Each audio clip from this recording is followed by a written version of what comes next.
Assalamualaikum, selamat datang kembali di channel ini. Kali ini saya ada waktu untuk live bareng teman-teman semuanya. Udah lama banget saya nggak live dan hari ini bisa live. Dan tema yang kita bahas yaitu mu'alaf yang kembali lagi dan kembali lagi bohong. Bapak ini sebenarnya saya juga nggak terlalu kenal ya. Tapi kalau dilihat dari omongannya sih dia gembar-gembor sih. Gelarnya itu ya nggak gelarnya sih. Dia lulusan dari luar negeri juga, alumni di Indonesia juga. Tapi kita akan lebih dari itu, kita akan langsung aja bahas. Ini nanti panjang banget pembahasannya karena kita akan teliti satu-satu. Tapi untuk teman-teman yang mau gabung silahkan juga, saya akan kasihkan di situ linknya nanti. Dan kita langsung aja nonton videonya tanpa berlama-lama lagi.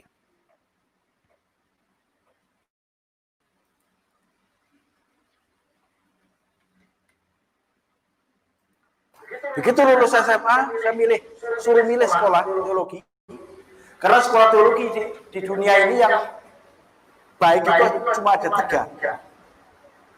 Di Belanda, Jerman, sama Jepang. Nah, sebelumnya di situ kan dia bilang kalau sekolah teologi yang paling baik di dunia ini cuma 3 nih, Belanda, Jerman, sama Jepang. Orang ini sebenarnya nggak tahu ya, di Jepang itu sekolah teologi nggak banyak gitu, cuman sedikit, bahkan mahasiswanya juga cuma dikit. Kok dibilang di Jepang itu salah satu sekolah teologi yang baik gitu. Saya heran juga. Kita akan lanjut lagi videonya.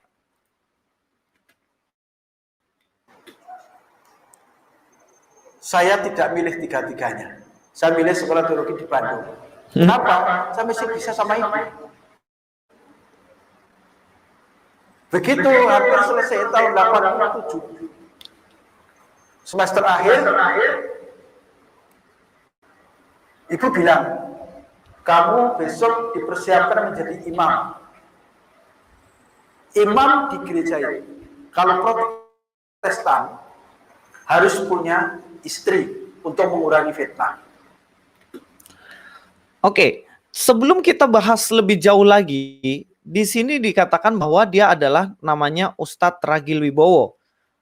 Saya agak bagaimana ya dengan nama-nama Wibowo ini ya? Karena nama Wibowo ini kok banyak banget yang aneh-aneh ya. Ada Stephen Indra Wibowo, ada juga ini Pak ini, Ragil Wibowo. Kalau dilihat latar belakangnya dia adalah seorang ustadz dan dia itu sebenarnya mu'alaf guys. Kita akan cek, kita akan lihat di situ latar belakang dari beliau ini. Kalian bisa juga lihat ya, klik aja di situ. Banyak sekali mu'alaf, salah satunya yang dibahas oleh artikel ini adalah Agustinus Urip Ragil Wibowo atau orang yang tadi, yang berkhotbah tadi. Dia itu seorang mu'alaf katanya. Seorang mu'alaf yang mantan pendeta juga katanya. Kita akan cek di sini latar belakangnya. Yang pertama adalah dia itu bernama sebelumnya ya.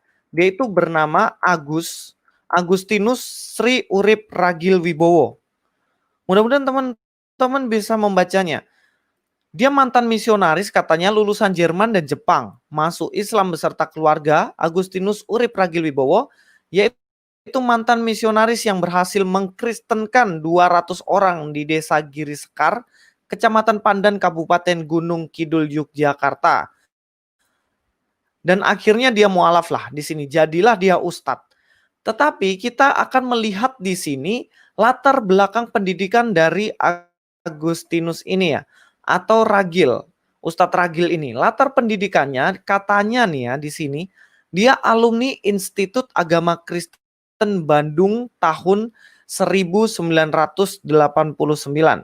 Kelihatan ya di situ ya. Alumni Institut Agama Kristen Bandung 1989. Nah, teman-teman, kita akan cek ada nggak sih sebenarnya Institut Agama Kristen Bandung. Kita akan cek. Kalau kita klik di sini ya, kita klik di pencarian Institut Agama Kristen Bandung itu nggak ada guys. Yang ada itu Sekolah Tinggi Teologi Bandung ada. Sekolah Tinggi Teologi Bandung, Sekolah Tinggi Teologi Bandung. Kebanyakan begitu. Ada juga Sekolah di Bandung tuh masih ada juga yang namanya STT Tyrannus, kalau teman-teman tahu. Dan di sana juga nggak ada yang namanya Institut Agama Kristen Bandung seperti yang dikatakan oleh dirinya. Saya mencoba mencari di Dikti juga. Di sini kita akan coba copy ya ke Dikti. Teman-teman bisa cek. Kalau kampus saya cari ya, Institut Injil Indonesia. Ini kampus saya. Teman-teman akan menemukan di Institut Injil Indonesia itu kampusnya ada. Sorry ini agak lemot nih. Itu ada. Tetapi kalau mencari Institut Injil Bandung ini nggak ada gitu loh. Nanti teman-teman cari aja, cari sendiri di situ ya. Kalau kita cari di Dikti, di pangkalan data yang resmi Institut Injil Bandung, nanti teman-teman tidak akan mendapati kampus itu ada apa enggak gitu. Sebab memang nggak ada. Terus selain itu kalau kita lihat, sorry nih lemot, jadi saya pindahkan aja ke bagian lainnya, nanti teman-teman cari, itu nggak ada sama sekali. Nah, sekarang kita akan lihat lagi di bagian latar belakangnya ya. Yang kedua, dia alumni Sekolah Tinggi Alkitab Asia Pasifik Bandung. Coba teman-teman perhatikan. Di sini dia lulus Sekolah Tinggi Alkitab Asia Pasifik Bandung. Kalau teman-teman cari juga nanti di Dikti, itu juga nggak ada guys. Saya akan sharekan juga, kita akan cari saja.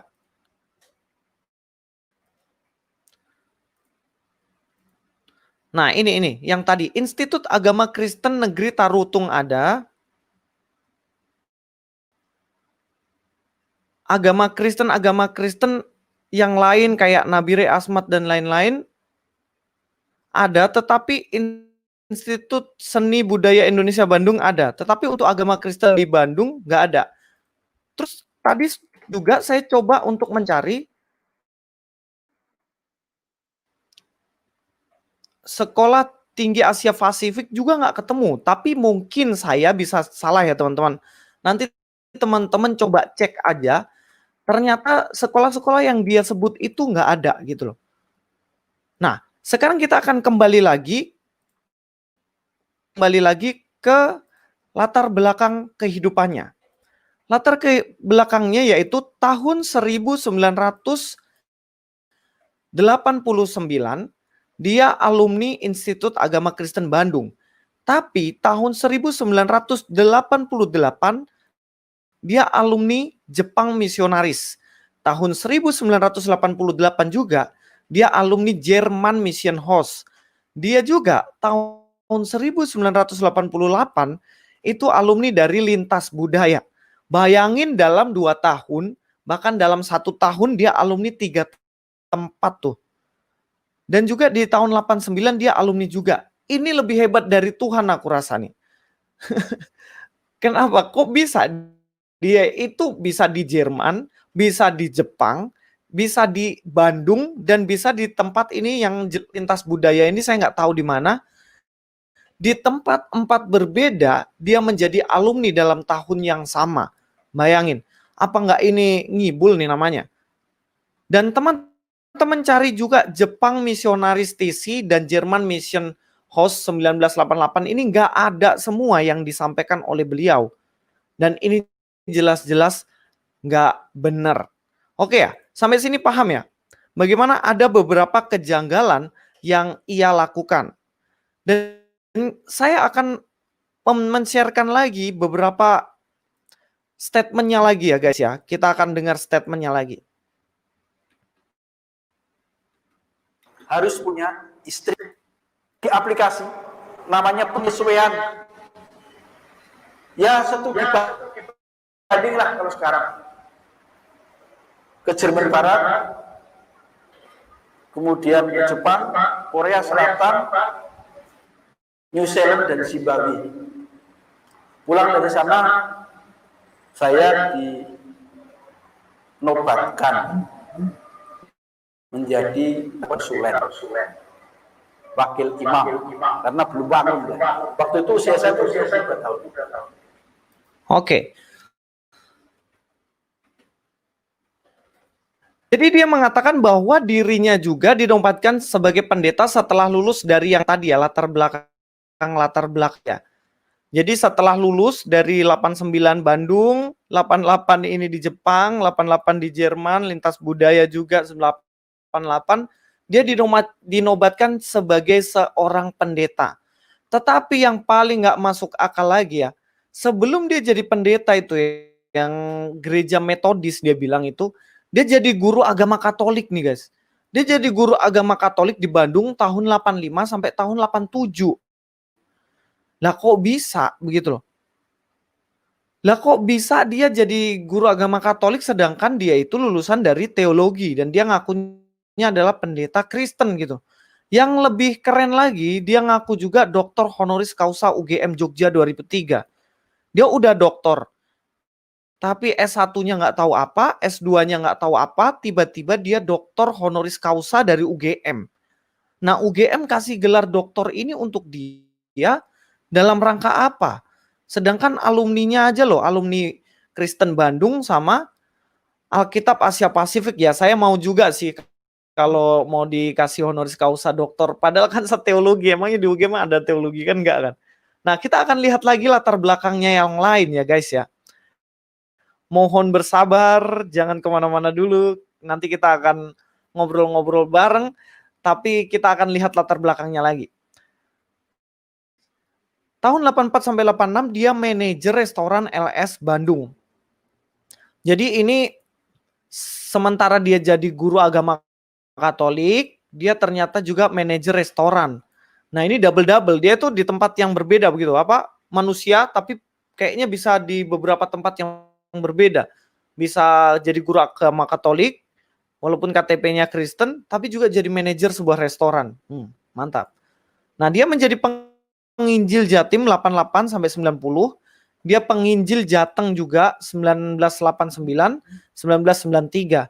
Di Bali, Jatim Bali, Jateng juga daerah istimewa Yogyakarta. Sedangkan katanya tadi nih guys, katanya tadi dia itu dijadikan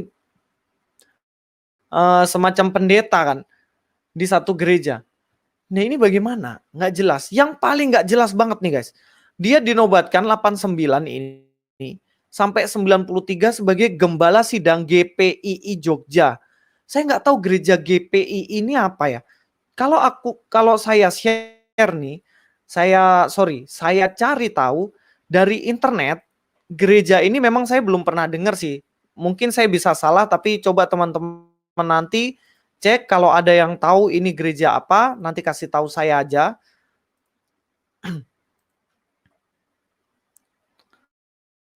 Oke, saya akan cari di sini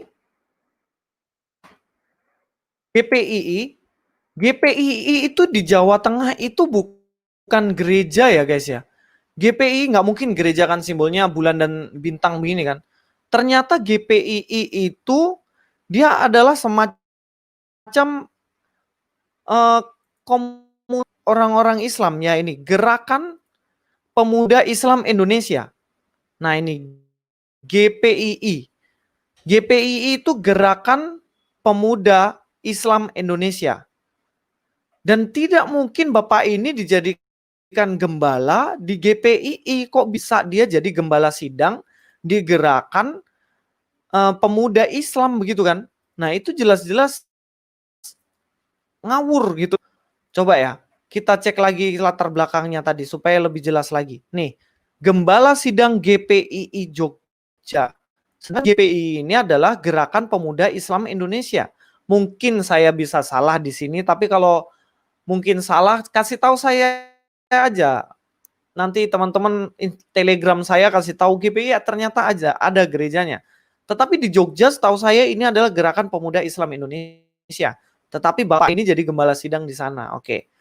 Nah, sementara dia kuliah 1988, paham kan teman-teman? Ini kan 1988 dia alumni Jepang, alumni Jerman, dia juga 89 ini baru alumni Institut Agama Kristen Bandung. Dia ternyata dia juga latar pekerjaannya sudah menjadi dosen Sekolah Tinggi Misiologi Natiri Kasih di Solo loh. 1988 sampai 1993. Dia sudah jadi dosen, S1 belum lulus, dia udah jadi dosen. Kuliahnya di Bandung, tapi dia jadi dosen di Solo. Bener nggak? Ini betul-betul omnipresence ini. Di mana-mana dia hadir nih Bapak ini nih. Luar biasa. Dia juga dosen Sekolah Tinggi Teologi Berea Semarang 1988 sampai 1993. Dia nggak cuma di Solo, dia dosen juga di Semarang. Dia juga dosen STIMIS Nusantara Jogja. 3 tempat dia jadi dosen, padahal S1-nya baru lulus tahun 89 nih. Tapi sudah jadi dosen dari tahun 88. Orang yang denger dia ini benar-benar keterlaluan banget. Harusnya mereka itu cross check gitu loh latar belakangnya, kok bisa gitu. Lalu dia juga kepala SMEA persiapan BTA 95, sekretaris desa Karangagung 95 sampai 99. Nah, itu tidak terlalu inilah ya. Tapi yang jelas yang tadi itu teman-teman, hal ini sudah menunjukkan kejanggalan dari cerita dari Bapak Mualaf ini yang ngaku-ngakunya orang yang paling luar biasa luar biasa banget di kalangan Kristen. Dia di Jepang, dia di mana tadi? Di Jerman dan lain-lain. Ngeri banget latar belakang hidupnya. Tapi padahal nih ya guys ya, kalau kita teliti banget banyak sekali kejanggalan. Satu lagi yang menjadi hal yang paling aneh, dia ngaku bahwa dia itu dari gereja Metodis. Saya akan coba sharekan lagi. Mudah-mudahan videonya ada.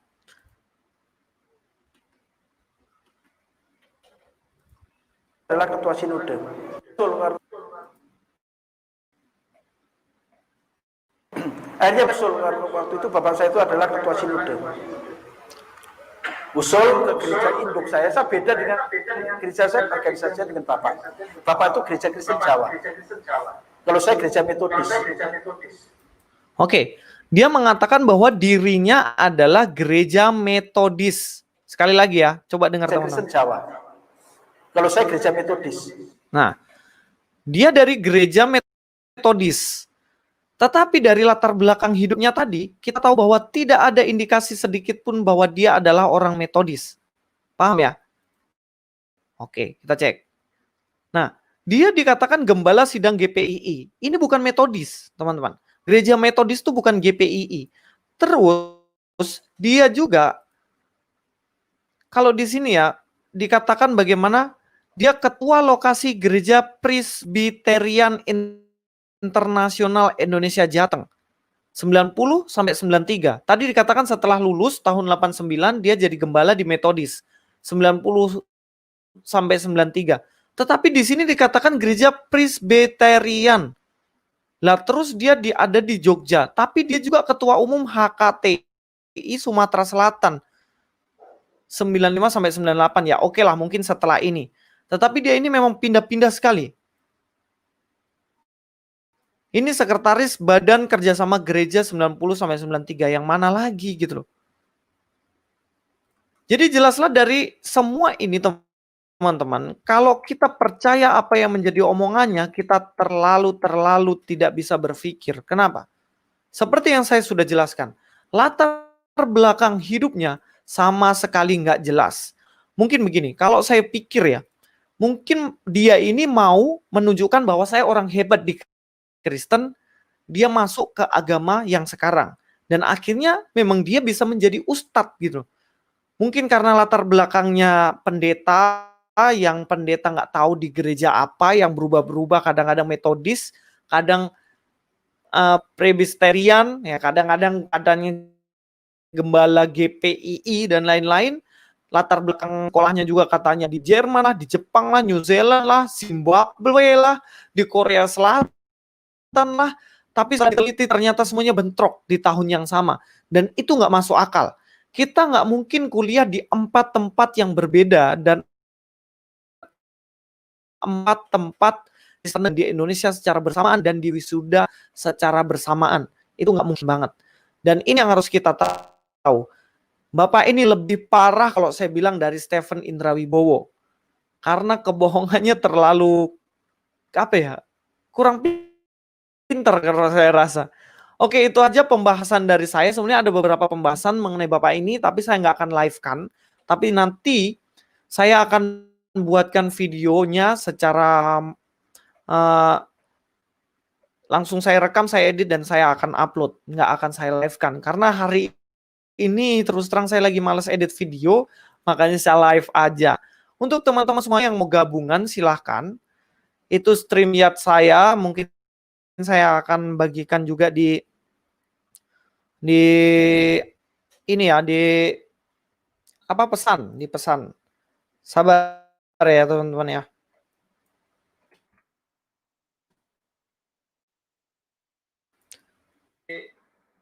Apa pesan?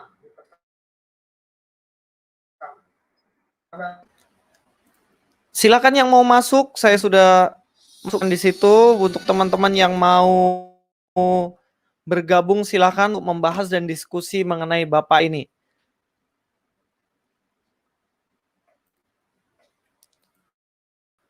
Oke, silakan guys yang mau masuk. Kalau nggak ada ya nggak apa-apa ya. Saya akan tutup aja. Nah, sambil menunggu teman-teman yang mungkin mau masuk, kita akan cek di sini. Salah satu statementnya Bapak ini juga mengatakan bahwa beliau itu lulusan Jerman, Institut Stuttgart ya kalau nggak salah ya. Saya akan mencarinya.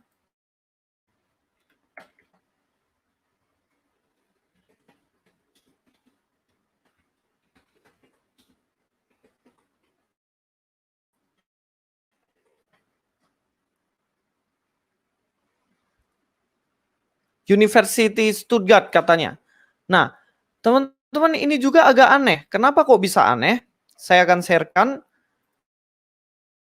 Nah, Stuttgart ini lebih masuk pada dikenal karena reputasi yang teknik nih teman-teman.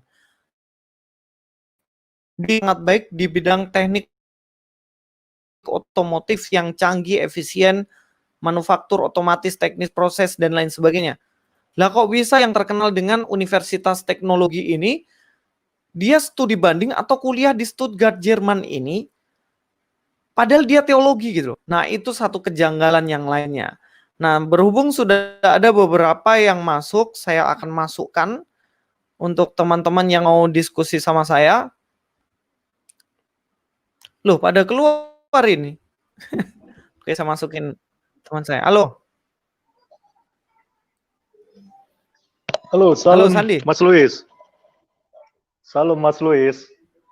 Halo, shalom. Halo, saya orang pertama nih yang masuk nih. Saya orang pertama yang masuk nih. Iya, tadi pada keluar yang lain. Oh, gitu ya. Oke. Saya kasih tanggapan ya. Sedikit Ya, aja, nggak usah panjang-panjang. Sedikit aja, nggak usah panjang-panjang.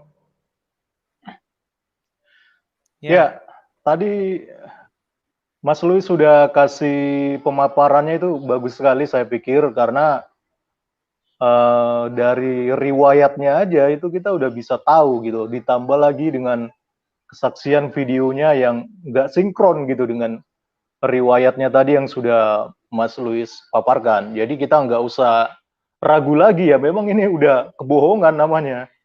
Jadi sama sekali nggak ada dasarnya kalau ini bisa dikatakan benar gitu.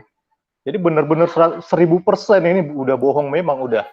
Cuma saya mau melihat ini kenapa ya kok Ustadz ini berani gitu berbohong yang sama sekali nggak ada pinter-pinternya gitu loh bohongnya. Maksudnya nggak ada rapinya, nggak ada apa namanya. Dan orang kalau melihat ini pun dia bisa langsung tahu kalau ini bohong. Nah, tapi yang disayangkan kok ada orang yang percaya sampai-sampai memberikan dia panggung gitu loh untuk berdakwah. Nah, sekarang yang saya mau lihat begini, karena saya perhatikan rata-rata semua ustadz-ustadz mualaf yang bohong ini ya, itu video-video lama yang akhirnya viral. Jadi kesimpulannya begini, saya lihat juga ini salah satu kesaksian dari ustadz ini ada video yang sudah diunggah 4 tahun lalu. Artinya begini, mereka membuat kebohongan dulu kan YouTube belum sepopuler ini kan. Nah, jadi mereka pikir ketika mereka berbohong di depan jemaah mereka, mereka nggak akan menyangka kalau nantinya YouTube itu akan sepopuler ini gitu. Dan mereka nggak akan menyangka nanti bahwa Ya. dakwah mereka, rekaman video mereka nantinya akan diunggah ke YouTube. Saya nggak tahu siapa yang mengunggah, karena saya lihat juga bukan channel mereka pribadi kan, ada channel-channel lain, channel-channel dari Islam yang mengunggah video dakwah mereka. Yang saya tahu, yang saya yakin juga itu orang-orang pasti juga nggak ngerti kalau ini bohong. Jadi mereka pikir demi mensiarkan dakwah Islam, udahlah upload aja nih pendeta keren, latar belakangnya keren, begini-begini, pernah sekolah di Jepang, pernah sekolah di begini. Jadi seolah-olah mereka ingin membanggakan, tetapi justru sebenarnya ini blunder buat mereka gitu. Yang akhirnya kan YouTube sepopuler ini, ditambah lagi sekarang banyak akhirnya YouTuber-YouTuber Kristen yang membongkar kebohongan ini, akhirnya jadi blunder. Akhirnya Ya. bukan malah mensiarkan tentang dakwah Islam, justru mensiarkan kebodohan gitu loh. Mensiarkan satu kebohongan yang luar biasa. Jadi itu saya pikir, makanya saya perhatikan semua, termasuk Stephen Indra Wibowo, itu juga video kesaksian dia itu juga sekitar 3 tahun atau 4 tahun lalu. Kalau saya lihat pertama kali diupload di YouTube-nya ya. Makanya ini satu apa ya, istilahnya mungkin ini cara Tuhan juga lah. Lewat semua YouTuber-YouTuber Kristen yang dipakai Tuhan, akhirnya terbongkar gitu loh. Kebohongan para mualaf ini. Itu yang saya perhatikan. Betul. Betul sekali itu. Dan satu lagi ya, tadi saya perhatikan chattingan-chattingannya, ada beberapa teman-teman tetangga kita yang memberikan komentar dan justru lari dari topik, malah menjelek-jelekan Yesus, menjelekan Kristen gitu loh. Ini orang nggak punya malu atau bagaimana sih? Ini kebohongan ustadznya lagi dibongkar, mereka masih sempat-sempatnya komentar seperti itu. Harusnya kalau kita ya orang Kristen ya, ada pendeta lah contohnya yang sedang dibongkar kebohongannya sama apologet Muslim. Kita harusnya malu kan, punya rasa malu. Aduh, malu nih saya, Ya, pendeta betul. saya ternyata berbohong. Ini kok dengan bangganya malah ikut-ikutan komentar, malah lari dari topik komentarnya. Ini justru menunjukkan bahwa semakin terbelakang gitu loh kapasitas berpikirnya. Jadi sangat disayangkan sekali ada orang-orang yang seperti ini gitu ya. Bukannya sadar, bukannya berpikir dengan logika, malah komentar yang aneh-aneh, komentar yang nggak nyambung sama sekali. Jadi itu aja sih pesan saya, termasuk dengan tadi yang ikut komentar, ikut nimbrung itu. Coba berpikir gitu loh dengan baik, dengan jernih, supaya ada sesuatu yang masuk gitu, itu bisa diterima dengan akal sehat gitu. Itu aja dari saya, Kak Luis. Iya, benar. Ya, makasih banyak, Sandi. Oke, terima kasih banyak, Mas Luis. Saya pamit dulu Ya, ya. Tuhan berkati. Tuhan Yesus berkati. Ya, sampai ketemu. Dah. Tuhan berkati. Oke, kita masukin lagi ya. Halo.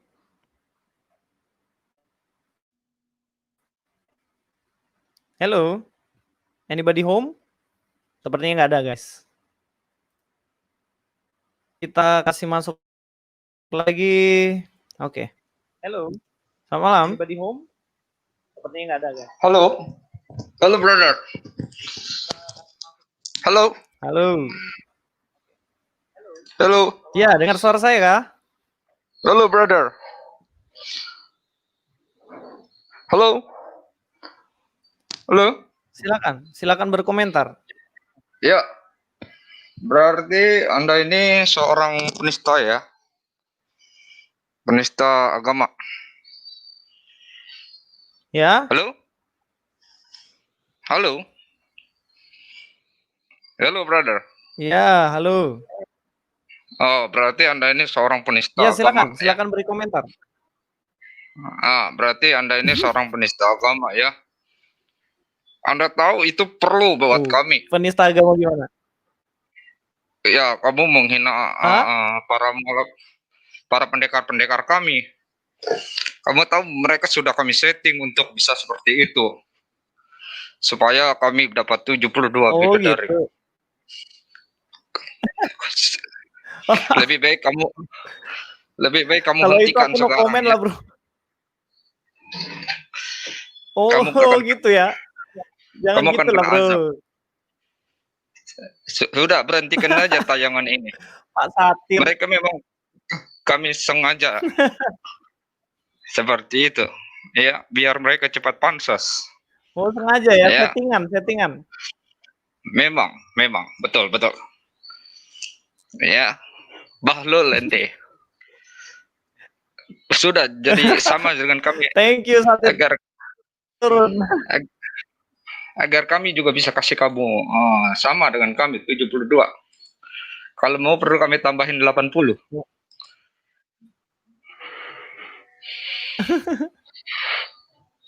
Nggak mau, Bro, nggak mau. Bah, jangan. Ini penting sekali buat kamu.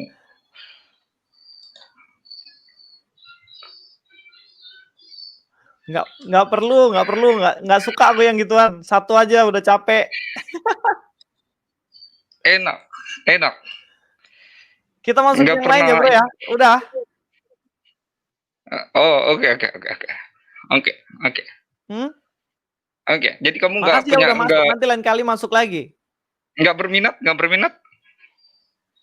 Dengan nggak berminat, Tolong nggak satu aja. tolong Aku jangan. udah cukup. Tolong jangan bahas-bahas kami lagi, nanti kami kehilangan subscriber kami. Wah, iya nggak apa-apa. Nanti aku nggak bahas lagi. Hari ini saya nggak bahas lagi. Iya. Hari ini. Besok aja saya bahas. Kami akan kehilangan uang dan umat. Tolong. Wah. Oke. Oke, Pak Satir ya, udah ya. Yang lain dulu. Oke. Thank you. Oke, saya masukin lagi ya. Guys ya, untuk beberapa orang. Saya bingung juga ambilnya yang mana. Oke, ini. Halo, selamat malam. Selamat malam, Bung Luis. Ya, selamat malam, Pak. Halo, selamat malam. Mantap ya, urayanya para malaikat-malaikat di sorga mau masuk. Wah, dapat lagi mualaf canggih ya, ahli semua ya. Waduh, Riley Tutu. Namanya siapa ya, Mas Luis? Namanya siapa? Rahil apa? Rihal tadi saya kurang kecil tulisannya. Namanya Ustadz Ragil. Ragil Ustadz ya? Ragil, coba saya share dulu ya, Pak ya.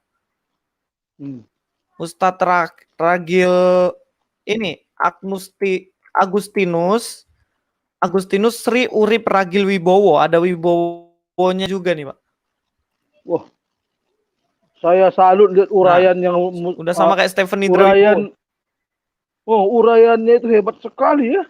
Urayan apa deskripsi dia punya biografi itu hebat, oi. Wah, saya salut. Memang pantas dia masuk mualaf. Pantas masuk mualaf untuk berbohong. Emang rupanya lulusan kalau mau Jepang jadi mualaf itu harus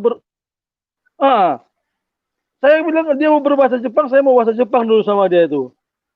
Halo mualaf, doko desu ka? Anata wa namae wa donata desu ka? Saya heran itu mau rupanya kalau jadi mualaf. Saya heran kalau mau jadi mualafnya Bung Luis, rupanya kita harus berbohong ya. Begitu syaratnya. Ya, itu nggak tahu loh, Pak. Hah? Enggak, saya lihat rata-rata para mualaf ini, saya lihat bikin apa, jadi mualaf ini jadi berbohong. Bukannya Yahya Waloni dengan mengatakan dia jadi rektor, bukannya rata-rata si Kainama, siapa lagi Stephen Wibowo, dan saya paling herannya melihat kaum sebelah tanpa meneliti langsung membangga-banggakan bahwa mereka itu Umar bin Khattab. Saya di situ bingungnya. Tidak diselidiki seperti itulah. Siapa Yahya Waloni dengan mengakui dia tamatan dari STT mana sekolah. Sudah ada pernyataan resmi, masih dia ngomong. Saya sangat bingung sampai sekarang itu. Sebenarnya kita ini orang Kristen termasuk orang yang baik sih. Dia bilang dia sudah bikin Alkitab palsu, dia tunjukkannya itu. Itu sudah dilaporkan sampai sekarang, kenapa ya nggak diproses ya? Saya bingung juga itu. Saya bingung Ya, gitu. Si begitulah Yahya Pak. Waloni itu, Minoritas mah bisa apa? ya makanya saya bilang, jangankan orang pintar, orang bodoh saja melihat data dan bukti. Dua alat bukti sudah kuat itu yang ditunjukkan siapa itu, siapa namanya, Yahya Waloni itu. Itu yang dia bilang setiap pagi kalau apa dia yang membuat isi-isi Alkitab itu. Hebat sekali dia. Ah, inilah saya bilang, tapi saya salut sama Mas Luis. Inilah memang harus dibongkar ini. Ini namanya iblis-iblis apa ini? Iblis-iblis terselubung yang merasa jadi malaikat. Kalau saya sih dengan kejadian seperti Mas Luis bongkar begini, semakin ketahuan kualitas mereka. Mereka bangga dengan kemualafannya, tapi tidak bangga dengan kualitasnya. Bangga, kita tidak sirik dia jadi mualaf, itu hak dia. Tapi ya mualaf, kalau jadi mualaf lah yang bagus. Ikuti ajarannya yang baru. Kenapa harus berbohong? Ya enggak? Bagaimana Luis pandangannya? Iya Betul, kan? betul sekali Pak.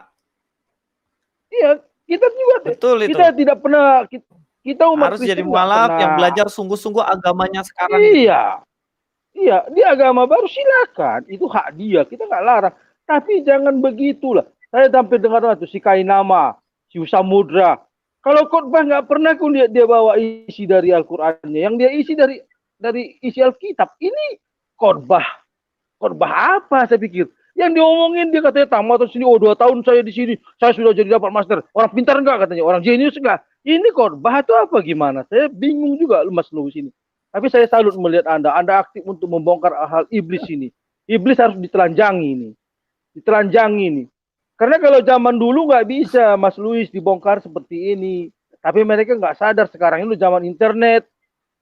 Kalau zaman dulu bisa. Ikutin aja apa yang dibilang kan. Kalau Isul lu bilang, makanya kalau dulu itu bisa. Makanya dari zaman dulu nggak terbongkar. Sekarang sudah zaman keterbukaan internet. Jangan harap lagi. Makanya aku bilang kalau otaknya masih otak dulu lagi, berarti nggak dibuka. Dia nggak tahu sekarang kondisi sudah zaman keterbukaan. Kebohongan nggak bisa lagi. Seandainya dulu sudah ada internet, Betul. Mr. M itu tidak akan berjalan. Sudah terbongkar kebohongannya semua. Sudah terbongkar semua. Tapi cara Tuhan lain sekarang inilah. Sekarang Tuhan membongkar. Makanya saya menghimbau ini para mualaf-mualaf. Kalau mau jadi mualaf lah. Jangan Anda itu bikin. Justru kalau Anda ngomong benar nggak apa-apa. Tapi yang Anda ngomong rata-rata 100% berbohong. Kalau Anda mau jadi mualaf, ikutinlah mualaf dengan baik. Itu hak Anda. Kalau Anda merasa, Yahya Waloni dengan melalui ini saya akan bilang sama Anda. Yahya Waloni, bertobat Anda. Ustadz Kainama, si Samudra, Stephen Imberaibowo. Tunjukkanlah perbuatanmu setelah kau mengenal agama yang baru. Lihat itu sekarang di mana-mana ibadah dilarang itu. Coba kalian gimana itu? Pikirkan kalian itu apakah itu agama yang baik? Ayo tunjukkan. Coba lihat di mana tauladan daripada agama Anda sebagai pengikut agama baru. Marilah jangan menjelek-jelekkan. Kita ini bersaudara semua di negara Indonesia ini. Saya kira begitu Mas Luis, jangan henti-hentinya membongkar para kejahatan, para iblis ya. Terus sukses terus, Tuhan berkati. Ya, terima kasih banyak Pak. Anda masih muda tapi kreatif. Tuhan terus menjaga Kristus ada di dalam hati. Tetap rendah hati, jangan sombong. Ya. Perdalam terus ilmu. Itu seperti si Nandar itu juga, Luis Nandar. Kalau kamu berdebat lagi sama dia, saya minta sama Anda. Coba tanyakan dia. Kemarin tuh waktu kamu berdebat tuh, waktu dia bicara bahasa Yunani sama apa, saya kira kamu langsung perdalam bahasa Yunani sama bahasa Greek itu. Dia itu kan hanya mulutnya saja jago-jago bahasa Ibrani. Karena saya lihat dia sering dia berbelajar online bahasa Ibrani sama Ibu Rita Wahyu. Dia ikut di sana nimbrung. Kemarin waktu berdebat itu, kalau saya kira langsung Anda perdalam itu dulu masalah bahasa Ibrani sama bahasa apanya, bahasa Yunaninya. Dia hafal 2-3 biji udah ngaku jago bahasa Ibrani, bahasa Yunani. Tolong kalau lain kali berdebat Mas Luis, suruh baca dulu bahasa Ibrani itu langsung total sama dia. Ya, Saya mau lihat dia tahu nggak itu. Ini usul saya ya. nggak bisa dia tuh, Pak. Mulutnya terlalu apa ya? Hah? Nggak bisa dia. Gimana? Nggak bisa. Iya justru Yunani itu. juga nggak bisa Nggak, maksud saya itu. justru itu Bahasa kan saya bisa. Yunani, bahasa Ibrani nggak ngerti gitu. Justru itu kita bisa lihat secara visual, kita bisa lihat kan secara apa. Dia itu kan tahu hanya menghafal, tapi merasa sudah lihat waktu kemarin dia berdebat, saya lihat di visual berita apa Jomasi, ya, di Jomasi vlog. Dia ngaku-ngaku jago bahasa Yunani dan bahasa apa, langsung masuk apa namanya itu ditunjukkan dia lari, tapi mulutnya berkotat-kotat itu. Saya bingung itu seorang sarjana hukum tapi tidak menunjukkan eksistensinya seorang berpendidikan. Contohnya kalau seorang sarjana hukum dikatakan suatu tersangka karena mempunyai 2 alat bukti. Itulah. Dia tidak tahu, Doakan asal aja, ngomong Pak. sembarangan aja. Hah? Ya lain kali Luis masuk saya kalau apa saya mau masuk dulu, saya mau bongkar dulu apanya itu. Kalau dia berplok-plok ria itu mengatakan orang evangelis yang tidak ada mengalahkan katanya. Waduh, mulutnya itu lantang banget itu mulut para apa itu. Saya kira begitu Luis. Saya doa ya. Saya sudah melampiaskan apa saya kejengkelan saya di vlogmu ini karena kebetulan dapat masuk ini. Tetap kita doakan, Pak. Tetap kasihi Iya, kita doakan. mereka. Iya, betul. Mereka Kita hanya doakan, orang yang betul, tidak memang. tahu aja. Betul, kita doakan memang. Ya. Saya juga begitu kita. Oke, semoga sukses selalu, Tuhan berkati, Yesus mengasihimu ya. Oke. Selamat Ya, malam. Tuhan berkati. Oke. Selamat malam, Pak. Malam. Oke. Tuhan berkati, Pak. Tuhan berkati.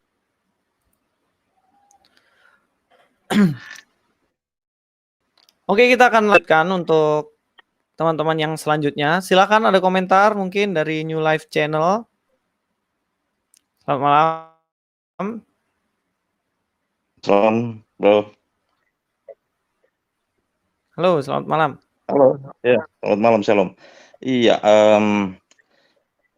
memang kalau kita perhatikan para mualaf-mualaf ini yang berusaha untuk eksis, entah yang sudah lama atau yang akan muncul, ya itu nggak lepas daripada mereka suka berbicara mengenai agama Kristen, agama kita. Gitu.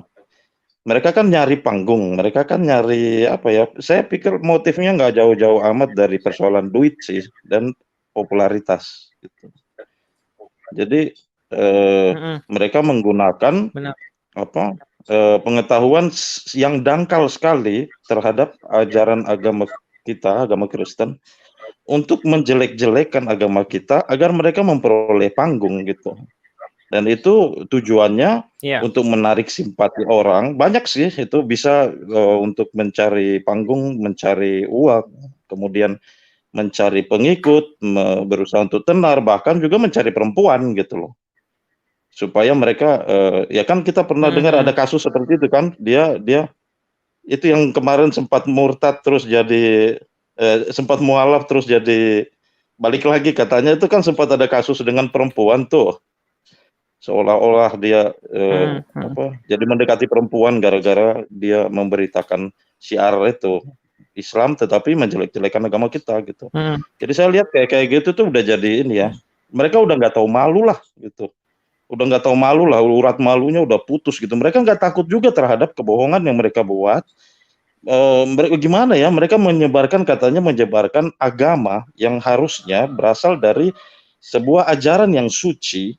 Dan tidak boleh ada kebohongan, tetapi justru mereka menyebarkannya dengan menggunakan kebohongan-kebohongan gitu. Paling tidak pun mereka menggunakan asumsi-asumsi mereka yang salah kaprah terhadap ajaran Kristen dan ajaran Kristus. Itu yang membuat mereka akhirnya murtad, menjadi mualaf, ya akhirnya menjadi murtad dari agama kita karena kebodohan dan ketidaktahuannya. Tuhan kan berkata bahwa umatku itu tersesat binasa karena ketidaktahuannya. Jadi mempelajari tentang bagaimana sesungguhnya ajaran Kristen, ajaran Kristus itu seperti yang disampaikan oleh Mas Bro sendiri ini sesuatu yang sangat penting gitu. Bukan hanya membongkar semua kebohongan-kebohongan yang mereka lakukan, tapi juga menjelaskan arti dan makna dari ajaran Kristus yang sebenarnya, gitu loh bro. Kemudian hal yang kedua, Benar, Pak. itu ada beberapa channel yang saya beberapa kali masuk, kayak tadi disampaikan teman sebelum saya tuh, yang tentang Sinandar itu berapa kali saya masuk untuk nggaplok dia itu, nggak pernah bisa dia menjawab satupun pertanyaan, dan itu hancur-hancuran dia. Kalau sekarang sampai sekarang dia nggak berani itu. Kalau saya muncul, udah saya jelek-jelekin di Geraha Mualaf, udah saya pokoknya saya ejek-ejek, tolong buka StreamYard segala macam, nggak berani sama sekali untuk nerima kita untuk memberi tanggapan dan sanggahan gitu. Nggak mau mereka buka gitu loh. Buka StreamYard lah, kayak Mas Luis gini kan, kita open aja gitu. Kalau memang benar, ya katakan benar gitu. Kalau mau berargumen, ayo kita berargumen, buka semua secara sesungguhnya gitu, bawa dalil-dalilnya gitu. Kemarin saya tanggapi mereka kemarin ya, soal apa itu? Soal kebohongan, soal Muhammad yang dituduh mencuri gitu loh. Itu mereka nggak bisa jawab. Mereka ngeles saja bisanya, karena ternyata memang benar bahwa yang menuduh Muhammad mencuri itu adalah sahabat-sahabatnya gitu. Mas Luis pasti tahu kan itu, yang soal pencurian itu, apa, sebuah kain warna merah tahu, itu cuman kita nggak usah bahas sejauh itu, Pak. Iya, oke. Sorry bro. Iya. Loh. Orang-orang itu tentu akan terus berusaha untuk itu, untuk apa? Ya kayak gitulah. Kayak gitu, mas, sukses lah, Tuhan Yesus berkati selalu dalam semua apa yang Mas Luis lakukan. Kita doakan terus. Terima kasih banyak. Oke. Saya juga. Ya, terima kasih. Shalom, Pak. Selamat malam, shalom Bang Luis, jumpa lagi dari Papua. Ya, halo. Halo. Ya, halo. Merah hitam ini. Iya, dari Papua. Papua mana, Pak? Shalom Bang Luis.